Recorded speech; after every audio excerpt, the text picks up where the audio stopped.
Just go back to a deep sleep for 7 hours. I've had 3 concussions in my life, and none of them because of sports. Just living life, man, you know? Stuff happens to your head. What are you gonna do? One was in high school. I got pushed into a wall head first, and it took them 3 class periods to figure out I had a concussion. That's how much I was bringing to the table. I mean, 2 teachers didn't even notice, and the third one was like, he wasn't facing forward, and that's when I realized he's one of the better facer forwards I've ever had. So I knew. My biggest concussion was when I was 12 years old. I fell down a cliff. So I grew up in Old Hickory, Tennessee, and we used to climb down this cliff into Old Hickory Lake, and we'd done it a ton of times. And so one day I slip and fall. So my friend that I'm with, he goes and gets my mom. There was a guy fishing in a boat down in the lake, and so he sees me and he gets me into the boat. And then he takes me over to some stairs, which he had to be like, why didn't he just use these stairs? I mean, they were right next to that cliff. Like, it didn't even make sense. There was 2 guys at the bottom of the steps, and he goes, hey, this kid fell. Can you carry him up? So they carry me up, and my mom's in an ambulance in her pajamas. My dad, who I think everybody knows now is a magician, and he's doing a show in a full tuxedo. So when they get to the hospital, the doctor starts talking to my parents. I mean, my mom looks homeless. My dad's in a tuxedo. It looks like they're divorced and someone's not paying child support. So we have never known who was in the boat or the guys that carried me up those stairs. We've never known who it was. And we always wanted to thank them. I mean, those guys truly saved my life. And we could just never find out who it was. So we've never known. So I tell you that to tell you, last year, my dad he's doing a show. He does these magic shows in prisons. So he's doing a show in a prison. And during the show, one of the inmates just stands up and says, I know your son, which is probably not the best place as a father to hear that. Just like, I know your boy. He keeps his mouth shut. He's good people. So my dad, he goes, hey, he's like, all right. He goes, how do you know my son? And he was one of the guys that carried me up those stairs that day. I mean, I promise, I was 12 years old, and we've never known who carried me up those stairs. And it was him and his brother, and then his brother saw me on the Tonight Show and was like, that's that kid that we carried up those stairs that day. So it's pretty crazy. And so since then, I've been actually bringing him out to shows, and I'm going to bring him out tonight. And no, he's not here. He's in prison. But, yeah. Sorry. Yeah, trust me. Look, he would love to be here, trust me. I mean, yeah, he'd kill to be here, to be honest. But there's one day I'll get him. I did find out why he was in prison, which was crazy. So it was that same day. They just carried a body down those stairs. And you can imagine the frustration to then be handed another body. And you're like, dude, are you serious, right? Like, we just did this, man, you know? All right, that part I made up. But the rest of it's true. Our daughter is in 3rd grade, and for 1st grade, she started taking the bus. And it was the first time she ever took the bus. So if you know as a parent, you walk them to the bus stop. It's very fun. And so we got her on the bus. She went to school. At the end of the school day, someone from the school called my cell phone. They have my wife's cell phone, they have my cell phone. They called my cell phone, and she said, hey, do you know what bus number your daughter's supposed to be on? And I said, I'm her dad. As in, are you crazy? Like, I was like, this is how you thought you would get this information, was to call the dad? You saw a mom and dad's cell phone. You go, I bet the dad knows. I was like, do you have parents? Have you ever seen a family before? You thought, let's call the husband? Unless there's 2 husbands, you should never call a husband a day in your life. I would rather you ask a lady that doesn't know her. I think she could get to the bottom of it quicker than I can. I had to go get her. I go, all right, I'll come get her. Tell me the name of this school and I'll come get her. Where does she go? A lot of kids, when you pack lunches now, you got to be careful because a lot of kids have peanut allergies now. And our daughter actually has cashew allergy with tree nuts. And so I don't know what tree nuts are, but it could kill my daughter. The doctor just goes, can't have tree nuts, and that's it. He left. And I was like, we'd love to know. I don't know where nuts came from, but apparently they come from 2 different places, and one of them's a tree. I feel bad. I'm here. Look, I want to defend all these kids with peanut allergies. I don't think they get defended. They get yelled at by adults. We got a lot of adults addicted to peanuts in this country. And they're furious. I haven't had peanuts in forever. You could take peanuts out of my life, I don't think I would notice. And we just have, adults are yelling at these children like they chose it. Like when they were born, the doctor goes, hey, do you want to be a nightmare to everybody? Every scenario is life and death. You ever been on a plane? They just announce it. These planes just serve pretzels and be done with it. But they try every flight. If they can't, they just go, all right, everybody, can't have peanuts today because that loser kid right there. And these grown-ups are booing them. I mean, they're just, the only reason I'm on the flight is for the peanuts. I don't even know where it's going. We're doing homework, too. Our daughter's starting to bring it all home. Homework's fun. First and second grade was awesome. Third grade, you're like, okay. They throw some stuff in, you're like, oh, all right. All right. It's, okay. Learning it earlier than we used to, huh? I don't even know if that's true, but.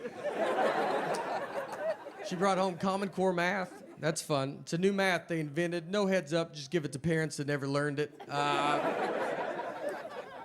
It's just a whole new, it's unbelievable. Why when they bring it home, you gotta watch a 40-minute YouTube video on Common Core math. I don't even understand it. If you know it, if you don't know Common Core, it's just a new math. And the goal of Common Core is to use one sheet of paper for every problem. You just want to keep breaking the problem down. You put the problem at the top, and it just keeps going. And then what's even funnier is you see old math in the middle of it. As you break it down, old math gets in there, and you're like, oh, just do that at the top. I don't even know what we're doing. And it's not like old math isn't working. I mean, old math's doing, I don't get incorrect change everywhere just going, this stupid old math. It's a long way to get at the same answer.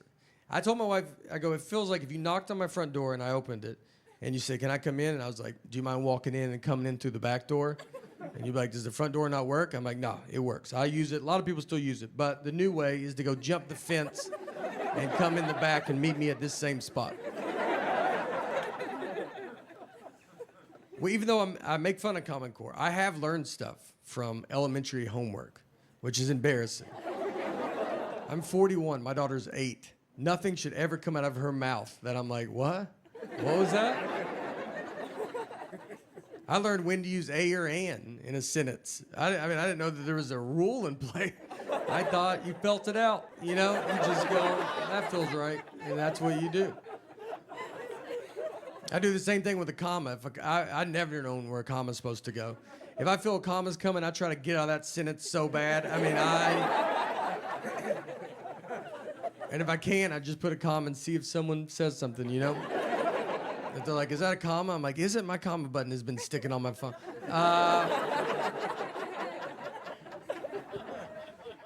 I remember nothing from school. People talk about history to me, and I'm like, I don't know when you guys learned that. I think we skipped all of this. I almost didn't graduate high school. I had an F in science. I was taking a class called science my senior year in high school. I had an F, and my dad went and talked to the teacher and just said, look, just give him a D. He's not going to do science stuff. And the teacher agreed to it. She was that confident I wouldn't touch the science world. We took ACTs, and I got a 17 on it. And if you don't know ACTs, 18 is, they're like, that's not good, man, but you made it. 17, they're like, are you enrolled in this school? Like, what are you doing? The only thing I remember is in 7th grade, we had a kid fist fight our PE teacher. That stuck with me. He was too old to be in 7th grade. He drove to 7th grade. If you're a 7th grade teacher and one of the kids drives, you just know you got to fight that kid one day. It's just happening. People always talk to me very easy too, or dumb. Like if I talk to a stranger, I can always feel it. And I think it's my eyes. I have big eyes, you know? And so I just get a lot of like, you still with me, man? And I'm just sitting there like, yeah, I'm listening. And he goes, all right, I don't feel like you could have been anywhere, you know? I got a reversible jacket at home, and I have 2 of them because I didn't know it was reversible. Bought them at the same time. Tried them both on separately. Like the black one, thought might as well get the blue one too. Went and laid them up there, and I remember they go, "Are you sure?" I go, "Yeah, I think I know what I'm doing here, right?"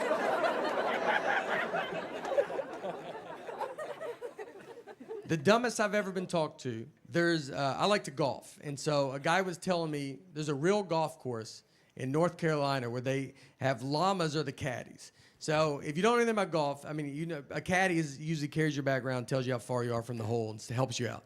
So this course, they have llamas. So you put your golf bag on a llama, and it carries your bag. So he told me that, and then he looks into my big, dumb eyes, and he goes, "Just so you know, llamas can't talk, though." I mean, that's the question he was trying to get ahead of as he looked into my stupid eyes. Like, he's like, "I'm gonna say it so that guy doesn't have to say it."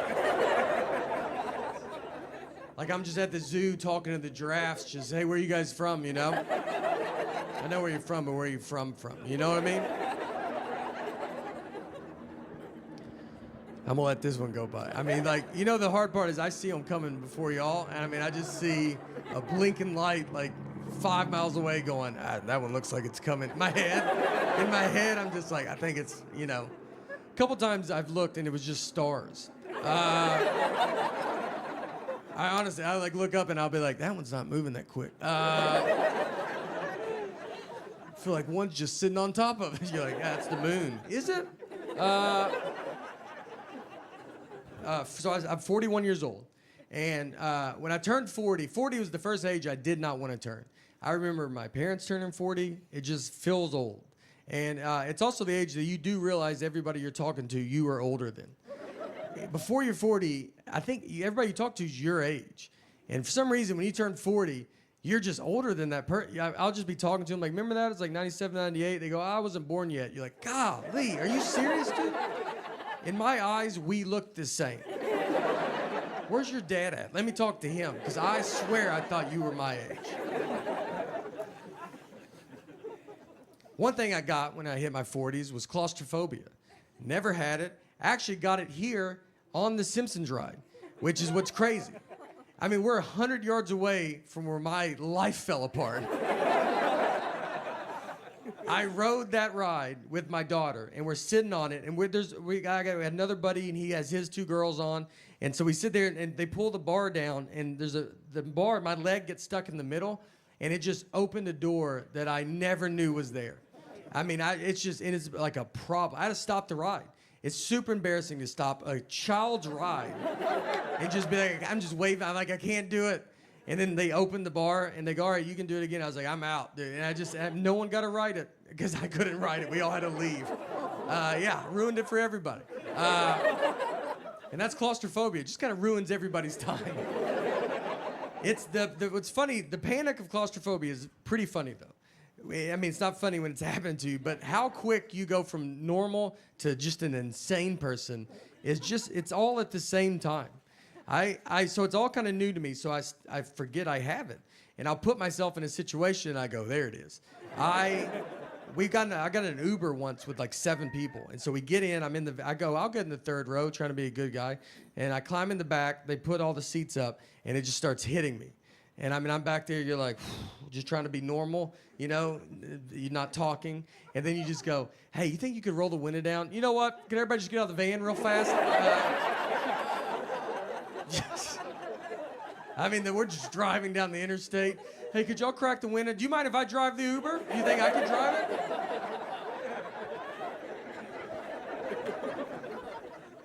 So I was born in 1979. And the reason I say that, because if you are my age or just right around my age, very like maybe 78 to 80, you might realize, or maybe you don't know, I've never been called a millennial or Generation X. I've never even really heard